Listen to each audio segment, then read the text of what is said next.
Queridos irmãos e queridas irmãs, jovens, quando eu era um cristão jovenzinho que nem vocês, ainda adolescente, já na igreja, eu me perguntava, qual é o propósito de Deus para o seu povo?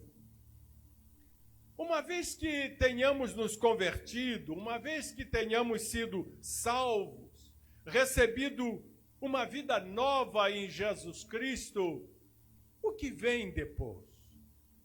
Nasci no Evangelho, mas quando tinha 10 anos de idade, a irmã Esther Varjão, que era responsável pelas crianças na igreja, em um culto infantil, a irmã Esther disse assim: filho de peixe é peixinho, mas filho de crente não é crentinho. E ela disse, vocês também precisam reconhecer que são pecadores e aceitar Jesus como Salvador. E naquela oportunidade, irmãos, um sábado à tarde, com os meus 10 aninhos de idade, eu senti o peso do meu pecado sobre os meus ombros. E levantei-me com os 2 braços levantados e fui até a frente, chorando muito, ajoelhei-me junto com outros coleguinhas, e ali recebemos a oração da irmã Esther, e esse dia ficou marcado na minha vida. Filho de peixe é peixinho, mas filho de crente não é crentinho. E eu fico tão feliz quando vejo a forma cuidadosa do pastor Davi com as crianças desta igreja, com os seus filhos e as suas filhas. E então, após esta experiência de conversão com Deus, eu começo a questionar muitas coisas na igreja. Qual é o propósito de Deus para o seu povo, depois de convertido, depois de transformado pelo poder do Evangelho, o que vem depois? Na verdade, eu já tinha aprendido algumas lições. Uma delas dizia que o fim principal do ser humano é glorificar a Deus. Eu conhecia também uma declaração de apenas 7 palavras que diz assim: ama a Deus e ao teu próximo. Mas nenhuma dessas declarações parecia plenamente satisfatória para a minha alma. Por isso eu quero compartilhar com vocês esta noite qual o entendimento que trouxe paz à minha mente à medida que eu fui ficando mais maduro na fé.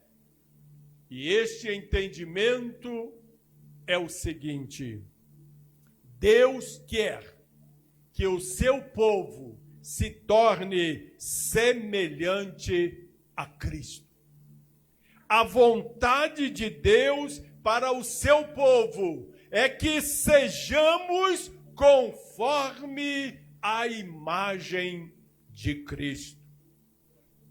Em primeiro lugar, permita-me compartilhar com vocês a base bíblica desse chamado para sermos conformes à imagem de Cristo. Vejamos primeiro a base bíblica do chamado para sermos semelhantes a Cristo.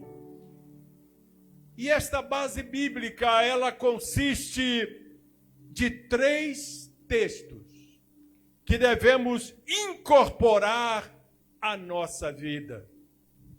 O primeiro deles é Romanos, capítulo 8, versículo 29.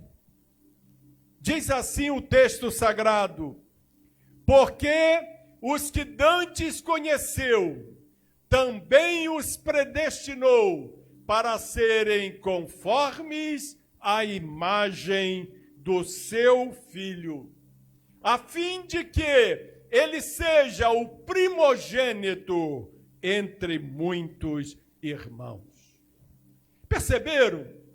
Romanos 8, 29 diz que Deus predestinou seu povo para ser conforme a imagem do Filho, ou seja, tornar-se semelhante a Jesus. Uma predestinação para quem aceitou Jesus como Salvador, um destino espiritual para quem entregou a sua vida nas mãos do Senhor. Todos sabemos que Adão, ao cair no pecado, ele perdeu muito da imagem divina, conforme a qual ele fora criado. Mas Deus restaurou a imagem dele em nós, na pessoa de Jesus Cristo. Porque o propósito eterno de Deus para nós é tornar-nos semelhantes a Jesus.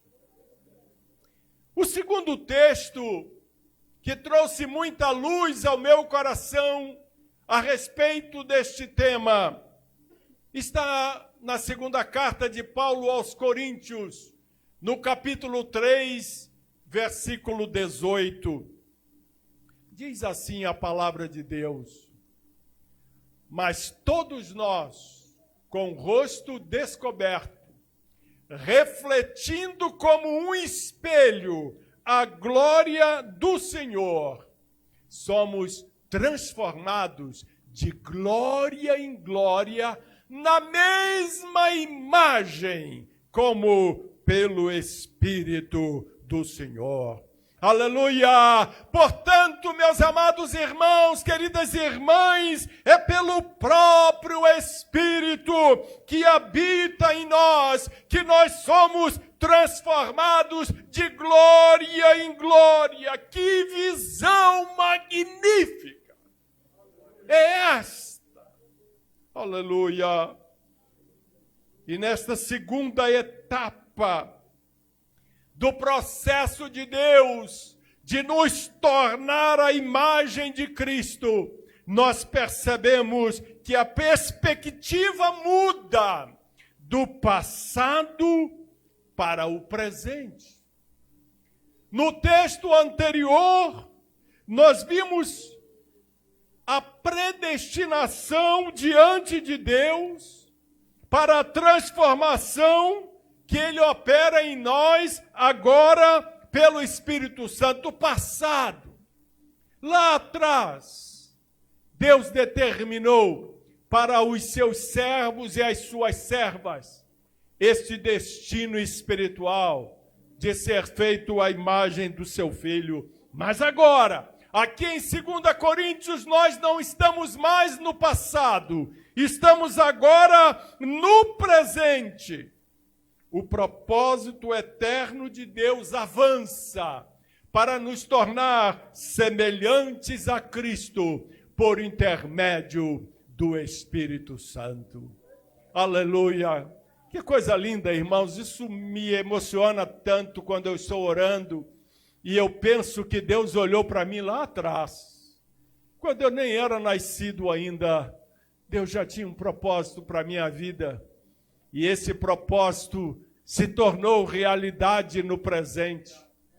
Mas observem que o terceiro texto bíblico nos conduz para o futuro. O terceiro texto está na primeira carta do apóstolo João, capítulo 3, versículo 2, que diz assim: amados, agora somos filhos de Deus, e ainda não é manifestado o que havemos de ser, mas sabemos que, quando Ele se manifestar, seremos semelhantes a Ele, porque assim como é, o veremos. Queridos, não sabemos em detalhes como seremos no último dia. Eu não tenho este conhecimento. A Bíblia não revela isto. Mas o que de fato sabemos, e isto a Bíblia nos ensina é que seremos semelhantes a Cristo. Agora fala do futuro. Não precisamos saber de mais nada além disso. Não tenho mais nenhuma curiosidade a respeito do meu futuro, porque isto basta para mim, saber e conhecer esta verdade maravilhosa de que estaremos com Cristo e seremos semelhantes a Ele eternamente. Aleluia.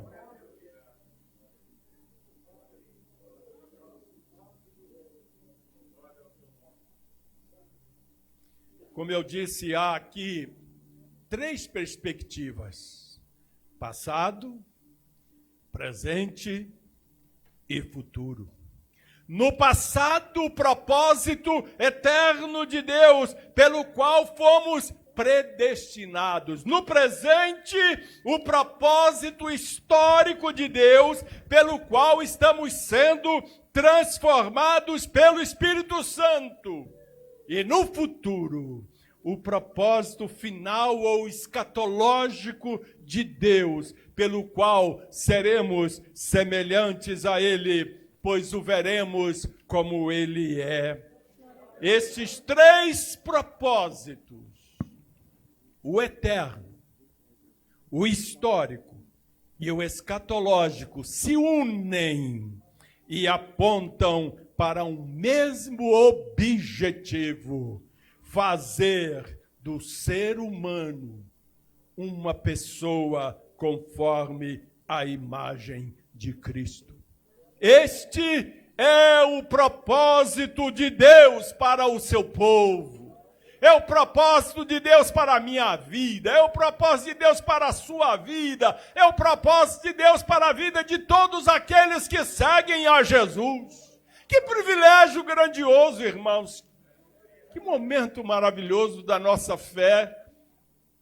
Como servir a Deus é muito mais do que vir à igreja, é muito mais do que ser honesto. Isso é muito importante, mas é muito mais que isso.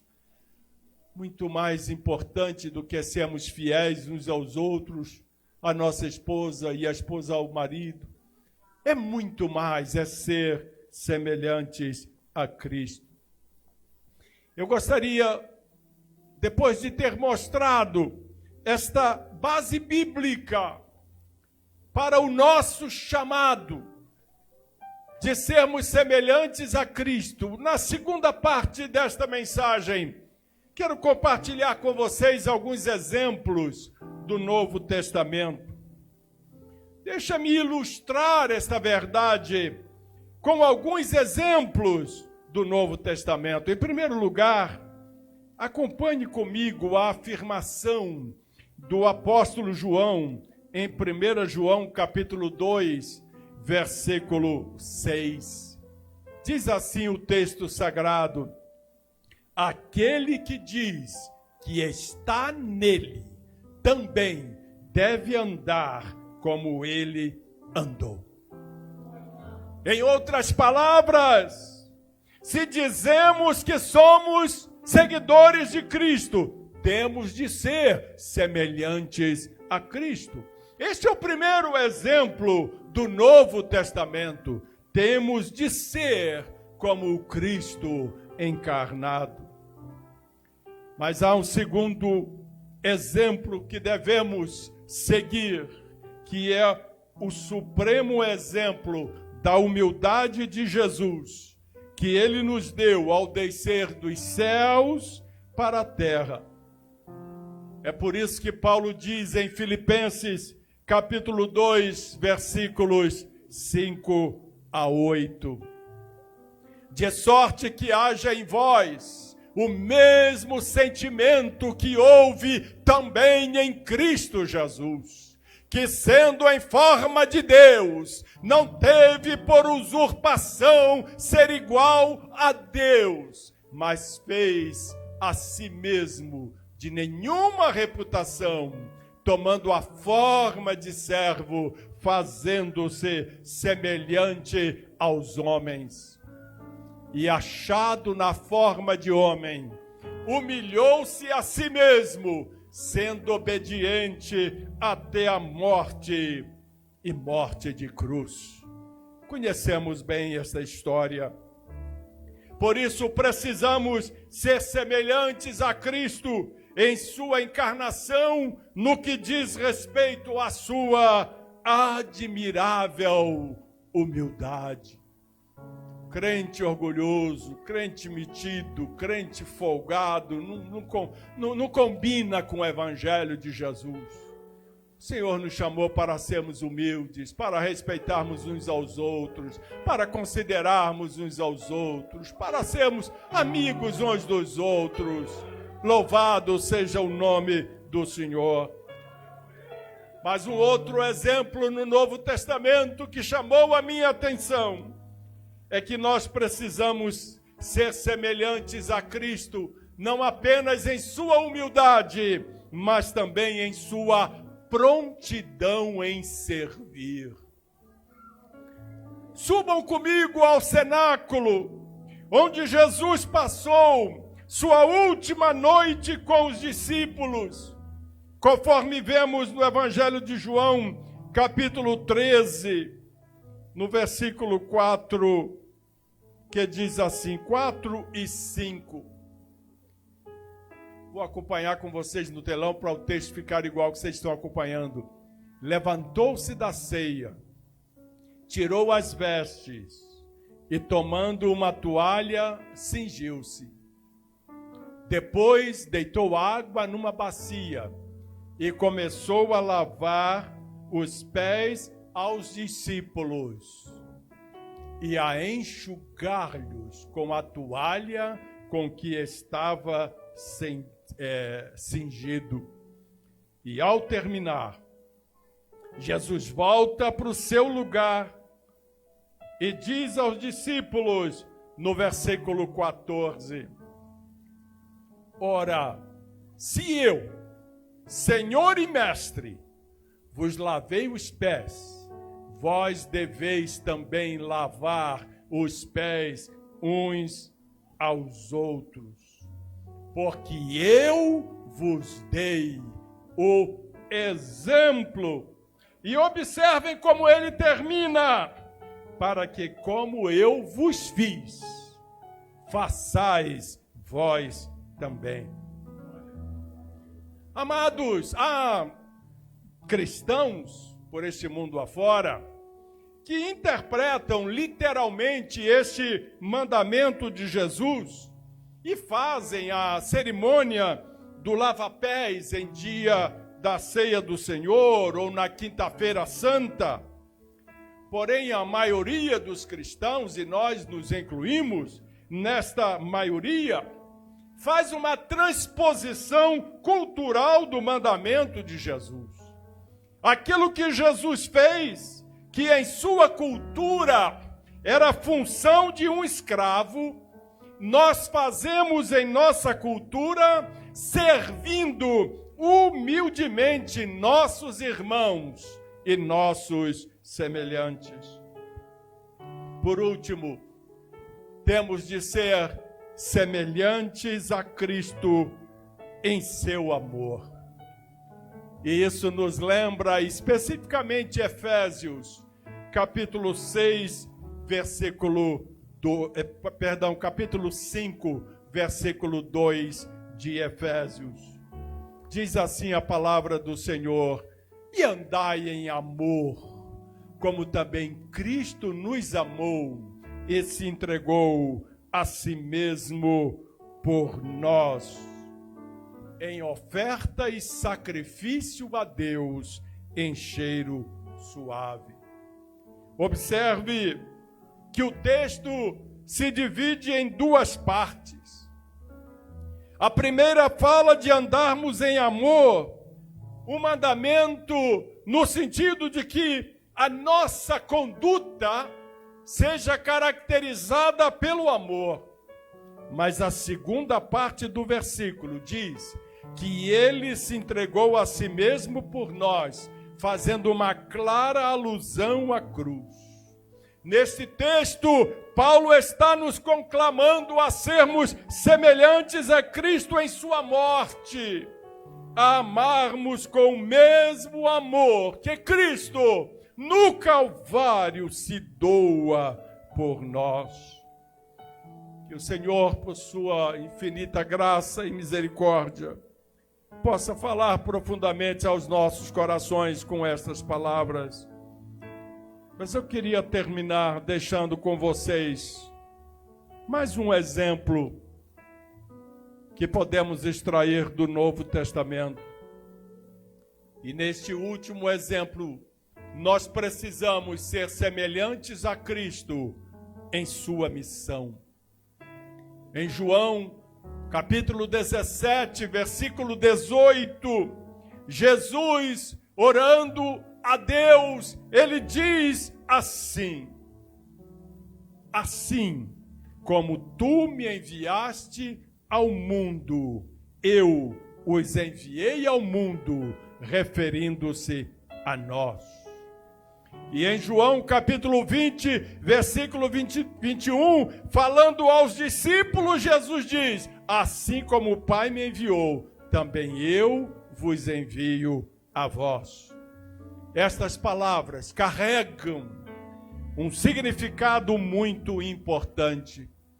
É uma instrução no sentido de que a missão dos discípulos no mundo deveria ser semelhante à missão de Cristo.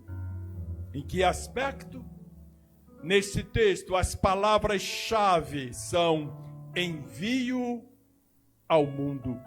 Do mesmo modo como Cristo entrou em nosso mundo, nós também devemos entrar no mundo das outras pessoas. Esse enviar ao mundo tem um sentido muito mais profundo do que o sentido literal de enviar às outras pessoas, mas é enviar ao mundo das outras pessoas, entrar no mundo das outras pessoas, da mesma forma que Cristo entrou em nosso mundo e fez de cada um de nós homens e mulheres especiais, homens e mulheres transformados, homens e mulheres regenerados, homens e mulheres que estão nesse mundo para brilhar a luz de Cristo nestas trevas que estão ao nosso redor. Quando falamos em evangelização, é exatamente disto que falamos, entrar no mundo do outro. Temos que ser, irmãos, semelhantes a Cristo em sua missão. Nesta noite, falei muito sobre ser semelhante a Cristo, mas será que isso é das próprias forças? É evidente que não é possível, mas Deus nos deu o seu Espírito para habitar em nós e nos transformar de dentro para fora. Louvado seja o nome do Senhor nosso Deus. Que privilégio, irmãos. Nós temos a habitação do Espírito Santo em nossa vida. E como se isso fosse pouco, nós recebemos também a mente de Cristo. Pensamos como Cristo. Cristo pensa conosco através da nossa mente e nos faz seres humanos especiais para Deus. Que o Senhor possa, com estas palavras, trazer força para a sua vida espiritual. Animá-lo, animá-la a permanecer fiel a Jesus. Se você chegou aqui esta noite abatido, se você chegou aqui esta noite sem muita convicção do caminho que escolheu para seguir, saia daqui fortalecido na sua fé, porque você não vai para casa sozinho. O Espírito Santo vai te fortalecer, vai trazer ânimo para a sua alma, vai te dar forças espirituais e você vai vencer o inimigo pelo poder do sangue de Jesus.